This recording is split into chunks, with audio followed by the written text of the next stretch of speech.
चलिए, good morning students. आज आपका जो नया टॉपिक है इलेक्ट्रोकेमिस्ट्री का, वो है ट्रांसपोर्ट नंबर और हिटॉर्फ नंबर। ठीक है, इस पर बेस्ड आपके दो तीन टॉपिक आएंगे जिनको हम वन बाय वन डिफाइन करेंगे। देखिए, सबसे पहले आता है, देखिए ट्रांसपोर्ट नंबर क्या होता है या हिटॉर्फ नंबर क्या होता है, उस पर आते हैं। तो ये कहता है किसी भी इलेक्ट्रोलिटिक सॉल्यूशन में, सपोज आपका एक कोई इलेक्ट्रोलिटिक सॉल्यूशन है, तो इलेक्ट्रोलिटिक सॉल्यूशन में जो आपका इलेक्ट्रिसिटी जो कैरियर होते हैं वो कौन होते हैं? आपका कैटाइन एंड एनाइन। ठीक है, किसी भी इलेक्ट्रोलिटिक सॉल्यूशन के अंदर जो इलेक्ट्रिसिटी कैरी करने वाले जो आपके कंपोनेंट होते हैं, these component are called as cations and anion. इन्हीं के मूवमेंट से आपका इलेक्ट्रिसिटी कैरी किया जाएगा ये इलेक्ट्रोलिटिक सॉल्यूशन के अंदर। ठीक है ना। देन ट्रांसपोर्ट नंबर कहलाता है कि आपका किसी भी इलेक्ट्रोलिटिक सॉल्यूशन से टोटल कितना अमाउंट ऑफ इलेक्ट्रिसिटी कैरी किया जा रहा है, उसका एक सर्टेन फ्रैक्शन जो कि इंडिविजुअल आयन के द्वारा या इंडिविजुअल टाइप ऑफ आयंस के द्वारा एग्जिबिट किया जाएगा। ठीक है, जैसे सपोज आपका इस इलेक्ट्रोलिटिक सॉल्यूशन से आपका 10 एम्पियर का इलेक्ट्रिसिटी आपका क्या है, या करंट आपका फ्लो हो रहा है, तो उसमें से एक सर्टेन अमाउंट किसके द्वारा कैरीड होगा? कैटाइंस के द्वारा, और एक सर्टेन अमाउंट किसके द्वारा कैरीड होगा? आपका एनाइंस के थ्रू होगा। ठीक है, तो ये कहता है fraction of the electricity carried bye a particular type of ions with in the electrolytic solution.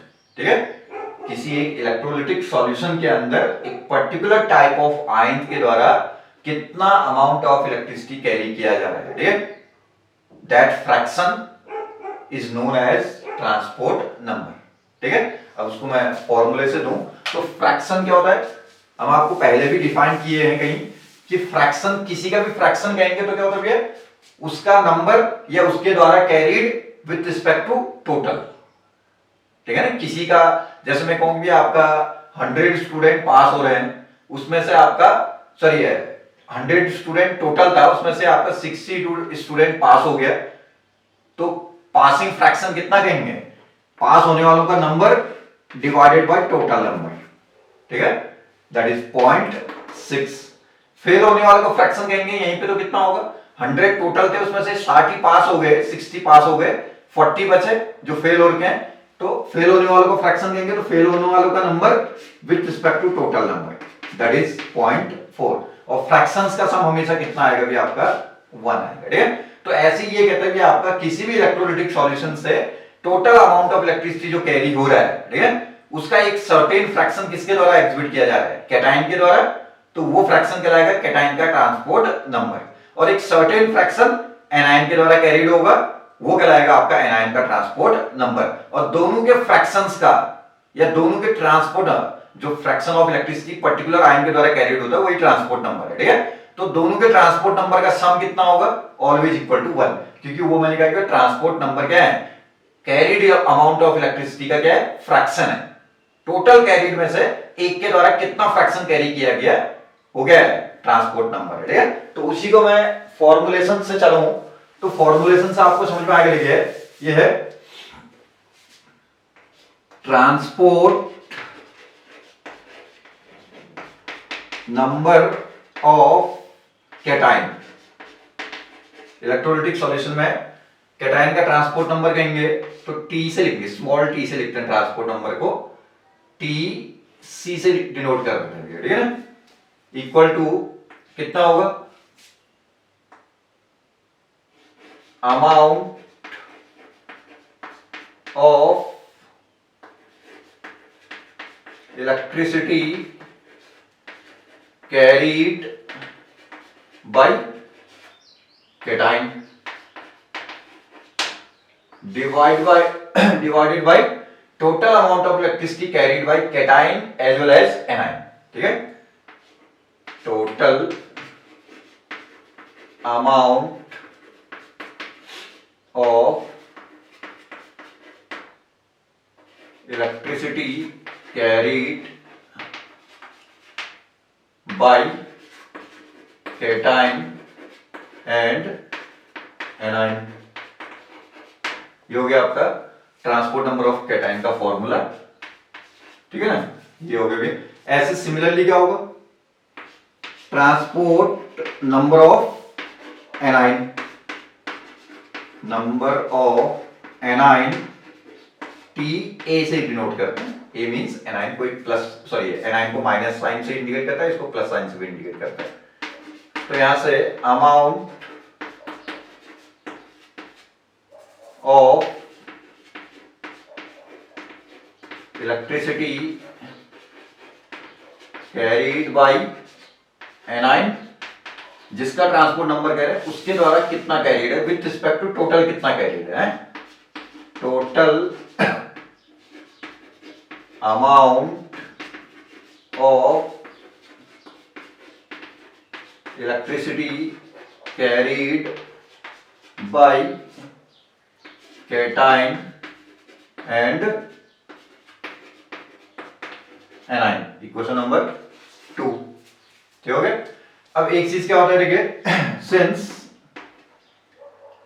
Transport number of ion, कोई भी आयन हो सकता है, कैटाइन एनाइन जो भी है, is always proportional to the आपका स्पीड ऑफ दैट या एक मिनट है, सॉरी इसको बाद में पुट करेंगे। तो यहां से amount, since amount of electricity carried by an ion, किसी भी आयन के द्वारा इलेक्ट्रिसिटी कितना कैरिड है वो किसके प्रोपोर्शनल होगा, स्पीड ऑफ दैट आयन।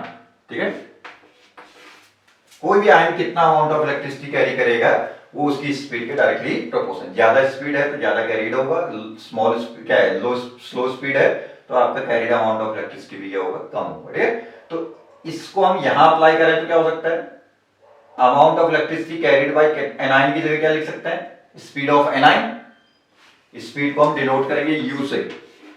ठीक है, और total amount of electricity carried by cation and anion की जगह कैटाइन का स्पीड प्लस एनाइन का स्पीड।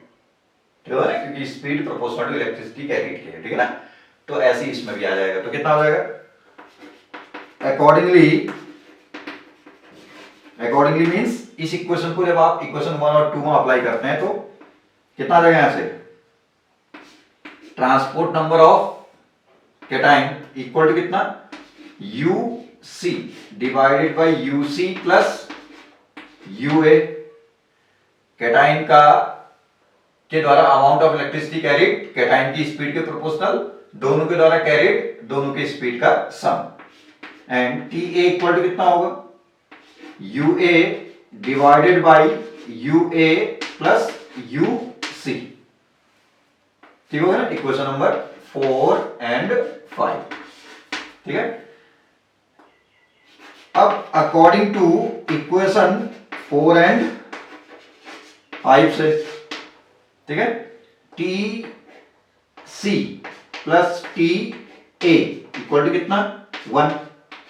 इन दोनों के इक्वेशन अकॉर्डिंग क्या है, इतना प्लस इतना करेंगे तो ये कितना आएगा, इक्वल टू कितना आएगा, 1 आ जाएगा भी आपका। सॉरी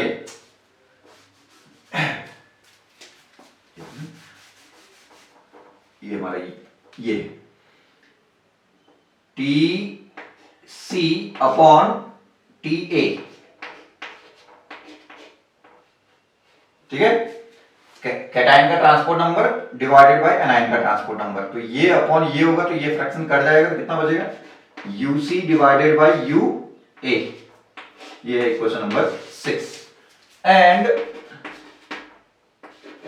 वी नो दैट, क्या जो मैं स्टार्टिंग में बोल दिया कि भैया कैटाइन प्लस एनाइन के ट्रांसपोर्ट नंबर का सम ऑलवेज इक्वल टू कितना आएगा, आपका 1 आएगा। इक्वेशन नंबर 7 इसको यूज कर लो, वो तो हम स्टार्टिंग में पहले ही बता दिए आपको कि भैया फ्रैक्शंस का सम, ये क्या है, fraction of electricity carried by cation. Fraction of electricity carried bye A9, दोनों के फ्रैक्शंस का सम ऑलवेज इक्वल टू कितना आएगा हमने 1। जैसे मोल फ्रैक्शंस होते हैं ना, किसी सॉल्यूशन के अंदर दो कंपाउंड हैं तो दोनों के मोल फ्रैक्शंस का सम ऑलवेज इक्वल टू 1 होता है। ऐसी टोटल इलेक्ट्रिसिटी जो कैरिड है उसमें से एक सर्टेन फ्रैक्शन कैटायन के द्वारा एग्जिबिटेड है, जिसको हम कैटायन का ट्रांसपोर्ट नंबर कहते हैं या हिटॉर्फ नंबर भी उसी को कहते हैं, और एक सर्टेन फ्रैक्शन आपका एनायन के द्वारा एग्जिबिटेड है, उसको एनायन का ट्रांसपोर्ट नंबर या एनायन का हिटॉर्फ नंबर कहते हैं। तो ये भी फ्रैक्शंस है, फ्रैक्शंस का सम क्या होगा, ऑलवेज इक्वल टू कितना आएगा आपका 1 आएगा। और इक्वेशन 4 एंड 5 से भी आप देख सकते हैं Tc upon Ta equal to Uc upon Ua, ये आपका कैंसिल हो जाएगा। ठीक है ना, इतना तक यहां तक की बात समझ में आना चाहिए। हमने कहा कि ट्रांसपोर्ट नंबर या हिटॉर्फ नंबर का कंसेप्ट क्यों दिया गया, किसी भी इलेक्ट्रोलाइटिक सॉल्यूशन से मैं एक पर्टिकुलर चार्ज्ड आयन के द्वारा कितना अमाउंट ऑफ इलेक्ट्रिसिटी कैरी किया जा सकता है, दैट फ्रैक्शन को is known as transport number. और उसके लिए हमारे पास फॉर्मूला है transport number of cation equal to amount of electricity carried by cation with respect to total amount of electricity carried by cation plus anion. ऐसे similarly anion का हो गया। फिर हमने कहा कि कोई भी आयन कितना अमाउंट ऑफ इलेक्ट्रिसिटी कैरी करेगा वो उसकी स्पीड के डायरेक्टली प्रोपोर्शनल होता है। तो आपने क्या है, amount of electricity carried bye particular ion को हम स्पीड से रिप्लेस करते हैं, तो ये दोनों इक्वेशन ये बन जाएंगे भी आपका। ठीक है, जहां amount of electricity carried by cation था तो उसकी जगह कैटायन की स्पीड अपॉन कैटायन और एनायन है तो कैटायन और एनायन की स्पीड के हो गए। ऐसे दूसरा इन दोनों इक्वेशन से आपने ये फॉर्मूला निकाल दिया।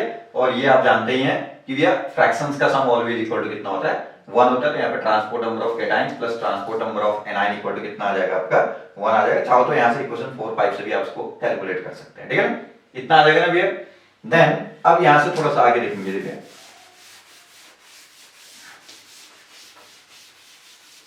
बहुत इजी कंसेप्ट है, ध्यान से सुनते रहिए उसको। ठीक है ना,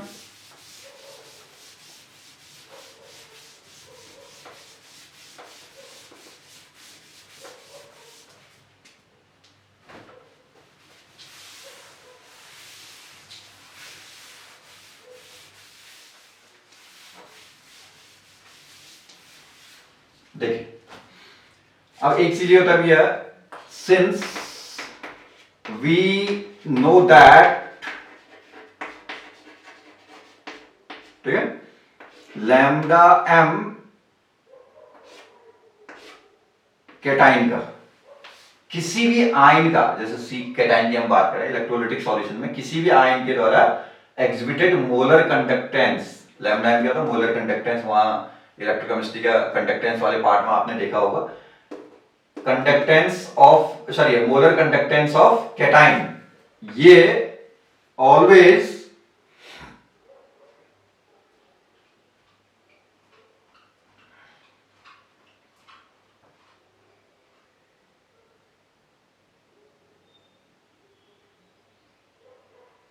एक मिनट है, मोलर कंडक्टेंस ऑफ कैटाइन ये प्रोपोर्शनल टू होगा किसके, ट्रांसपोर्ट नंबर ऑफ, इसको ऐसे लिख लो चलो, कैटाइन की।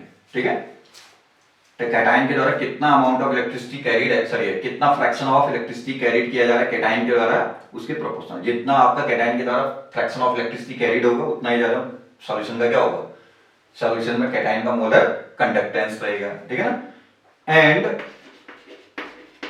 लैम्डा एम एनाइन का मोलर कंडक्टेंस किस पे डिपेंड करेगा, उसके ट्रांसपोर्ट नंबर के। कहने का मतलब एनाइन के द्वारा जो फ्रैक्शन ऑफ इलेक्ट्रिसिटी कैरिड ज्यादा है तो उसका कंडक्टेंस भी तो क्या आएगा आपका, ज्यादा आएगा। नहीं तो सीधी सी बात है कि जितना ज्यादा फ्रैक्शन ऑफ इलेक्ट्रिसिटी कैरिड होगा पर्टिकुलर आयन के द्वारा, उस पर्टिकुलर आयन का मोलर कंडक्टेंस भी क्या होगा, उतना ज्यादा होगा, प्रोपोर्शनल टू टी ए क्या आ जाएगा ना यहां से। अकॉर्डिंगली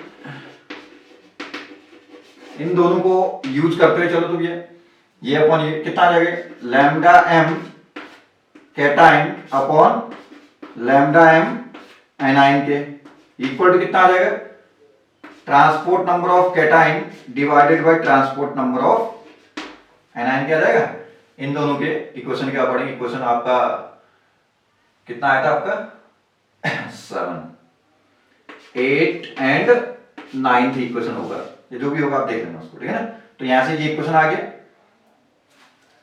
और इसको आप इतना पुट कर सकते हैं कि lambda M cation divided by lambda M A9.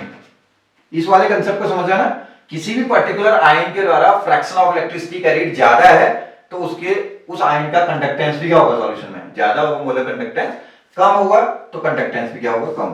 तो यहां से आपका इन दोनों इक्वेशन के अकॉर्डिंग ये आ गया आपका इतना इतना अपॉन इतना इक्वल टू ये अपॉन ये। तो यहां से T C upon T sorry 1 minus T C लिख सकते हैं इसको आप। इक्वेशन नंबर इससे पहले जो हमने दिया था ना, transport number of cation plus transport number of anion equal to कितना का था हमने 1। तो यहां से आप एनाइन का ट्रांसपोर्ट नंबर कहेंगे तो कितना आ जाएगा, ये उधर जाएगा तो कितना 1 माइनस टीसी हो जाएगा। तब आपने टीए की जगह कितना पुट कर दिया 1 माइनस टीसी, मतलब दोनों को कैटाइन के रिस्पेक्ट में आपने पुट कर दिया। तो यहां से एक क्वेश्चन जो बना हमारा, ये देखिए ये इधर आ जाएगा इसके साथ लैम्डा, चलिए यहां लिख देते हैं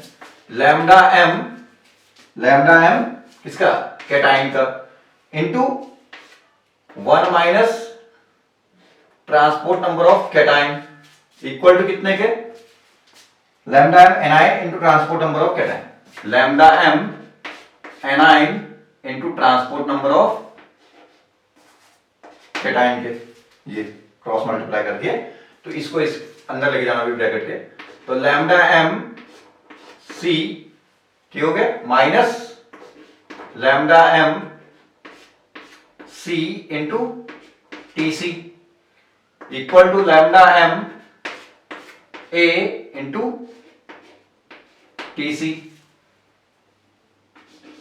लैम्डा एम सी कैटाइन का मोलर कंडक्टेंस इक्वल टू ये उधर जाएगा कितना होगा lambda M C into T C plus lambda M A into T C, क्या हो गया lambda M C equal to कितना, देखिए टी सी दोनों में कॉमन है तो कितना lambda M C plus lambda M A, lambda M bracket के अंदर ले लो सी प्लस लैम्डा एम किसका ए का transport number of cation common हो जाएगा, ठीक है। तो कैटाइन और एनाइन के मोलर कंडक्टेंस मतलब क्या हुआ, इलेक्ट्रोलाइट का मोलर कंडक्टेंस, ठीक हो गया ना। तो lambda M C equal to कितना, लैम्डा एम किसका इलेक्ट्रोलाइट, इतना electrolyte plus sorry into T C, ये अपनी जगह रहेगा, इसकी जगह आपका लैम्डा एम इलेक्ट्रोलाइट आ गया, ठीक है। तो ये है हमारे पास एक फॉर्मूला है, ठीक है ना, इक्वेशन नंबर 10। सिमिलरली देखिए सिमिलरली यदि आप इसको टी ए ही रहने दो और इसकी जगह क्या कर लो 1 माइनस टी ए कर लो, मतलब दोनों को एनाइन के रिस्पेक्ट में रख लोगे, जैसे दोनों को कैटाइन के रिस्पेक्ट में रखा तो आपका टीसी अपॉन 1 माइनस टीसी था, तो यहाँ एनाइन के रिस्पेक्ट में रखोगे तो इसकी जगह भी 1 माइनस टी ए रख लोगे तो आपका दूसरा जो फॉर्मूला क्रिएट होगा ये आएगा। Similarly lambda M anion equal to कितना, lambda M electrolyte into transport number of anion, ठीक है। This equation 11th equation. तो ये दो इक्वेशंस हैं भी आपका जो हमारे काम की होंगे, ठीक है। अब एट इनफाइनाइट डाइल्यूशन पे कहेंगे तो क्या होगा, इनफाइनाइट डाइल्यूशन पे कहेंगे तो क्या होगा, इनफाइनाइट डाइल्यूशन पर यही दो इक्वेशन क्या बन जाएंगे, ये हो जाएगा ना, देखो लैम्डा एम कैटाइन का at infinite dilution equal to कितना, लैम्डा एम इलेक्ट्रोलाइट का इनफाइनाइट डाइल्यूशन पे into transport number of cation, और दूसरा क्या बनेगा लैम्डा एम इंफिनिटी एनाइन का equal to lambda M infinity electrolyte का इनटू टी ए बन जाएगा। ये हो गया, ये इक्वेशन हो गया। नॉर्मल कंडीशन पे आपका किसी भी एक पर्टिकुलर कंसंट्रेशन पे आपका क्या है लैम्डा एम कैटाइन का और एनाइन का आप इस फॉर्मूले से निकाल सकते हैं। इनफाइनाइट डाइल्यूशन पे आप निकालना चाहते हैं तो लैम्डा एम इंफिनिटी कैटाइन का इतना इंटू इतना है, लैम्डा एम एनाइन का इतना इंटू इतना। अब ये क्या है, देखिए ये है सपोज आपका किसी भी आयन का आपने इनफाइनाइट डाइल्यूशन पर, किसी कैटाइन का इनफाइनाइट डाइल्यूशन पर मोलर कंडक्टेंस पता करना है किसी आयन का सपोज, ठीक है। तो आपका क्या होगा, उस आयन से रिलेटेड कोई स्ट्रॉन्ग इलेक्ट्रोलाइट होगा उसका लैम्डा एम इंफिनिटी इनटू उस आयन का क्या होगा, ट्रांसपोर्ट नंबर। ट्रांसपोर्ट नंबर तो उनकी स्पीड दिए होंगे ना, कैटायन का ट्रांसपोर्ट नंबर का तो कैटायन की speed upon cation plus anion की स्पीड कर देंगे तो ये निकल जाएगा। तो लैम्डा इन्फिनिटी कहां से निकालेंगे,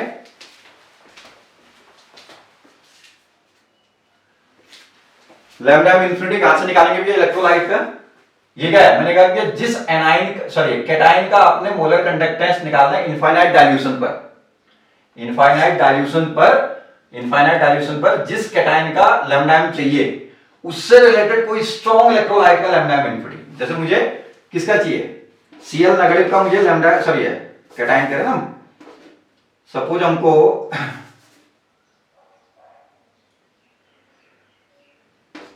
H प्लस आयन का हमको क्या चाहिए, लैम्डा एम इन्फिनिटी निकालना, कैटायन है ना H प्लस आयन, तो उसका लैम्डा एम इन्फिनिटी चाहिए, तो H प्लस आयन से रिलेटेड क्या होगा, HCl स्ट्रॉन्ग इलेक्ट्रोलाइट है, उसका लैम्डा एम इन्फिनिटी वो कहां से निकलता है, याद है डिवाइकल ऑन-सेकर इक्वेशन में जब आप क्या करते हैं ग्राफिकल मेथड से क्या करते हैं एक्सट्रापोलेशन करते हैं वहां से कैलकुलेट होता था, यदि आपको याद आ रहा होगा तो डिवाइकल ऑन-सेकर इक्वेशन में स्ट्रॉन्ग इलेक्ट्रोलाइट का ये ग्राफ आता था ना ऐसे, तो इसको हम पीछे मिलाते थे एक्सट्रापोलेशन से, यहाँ पे लैम्डा एम इन्फिनिटी निकल जाता है, ठीक है ना। तो स्ट्रॉन्ग इलेक्ट्रोलाइट के केस में lambda M infinity graphical method से हम निकालते थे डिवाइकल ऑन-सेकर इक्वेशन में, आप देख लेंगे उसको, ठीक है। तो वहां से आप इसको पुट कर लेंगे HCl का और ट्रांसपोर्ट का नंबर कैसे निकालेंगे, कैटायन की speed upon cation plus anion की स्पीड से, तो ये निकल जाएगा H प्लस आयन का लैम्डा एम इन्फिनिटी, ठीक है।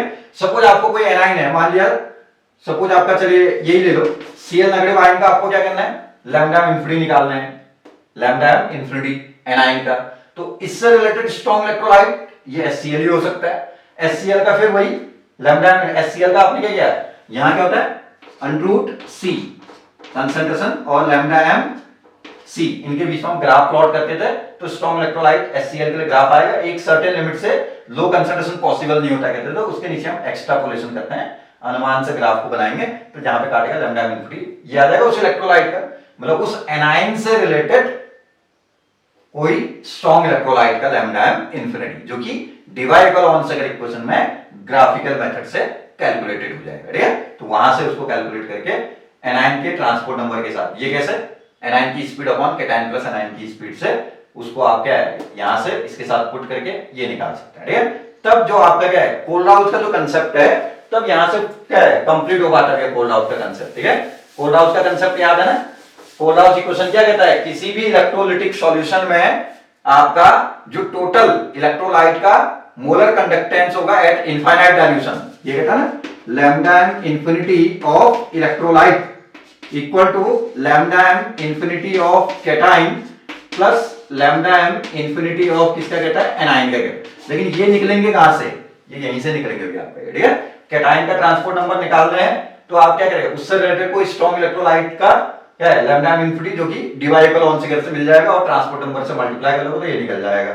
ऐसे ही एनायन का चाहिए तो आप क्या करेंगे एनायन से रिलेटेड कोई स्ट्रॉन्ग इलेक्ट्रोलाइट, स्ट्रॉन्ग क्यों ले रहे हैं क्योंकि स्ट्रॉन्ग का डिवाइडेबल ऑन-सेकर में एक्सट्रापोलेशन से ग्राफिकल मेथड से कैलकुलेशन हो जाता है ना, इससे स्ट्रॉन्ग इलेक्ट्रोलाइट का lambda M infinity transport number से मल्टीप्लाई कर लेंगे तो उसका एनायन का लैम्डा एम इन्फिनिटी निकलेगा।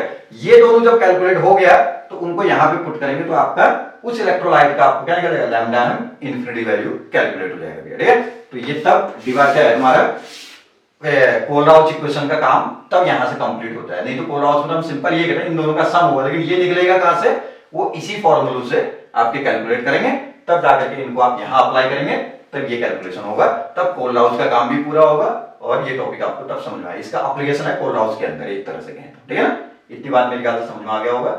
नेक्स्ट टॉपिक एक और आपका इसी से रिलेटेड ट्रांसपोर्ट नंबर से रिलेटेड टॉपिक होगा, उस पर नेक्स्ट वीडियो में आएंगे। चलिए थैंक यू।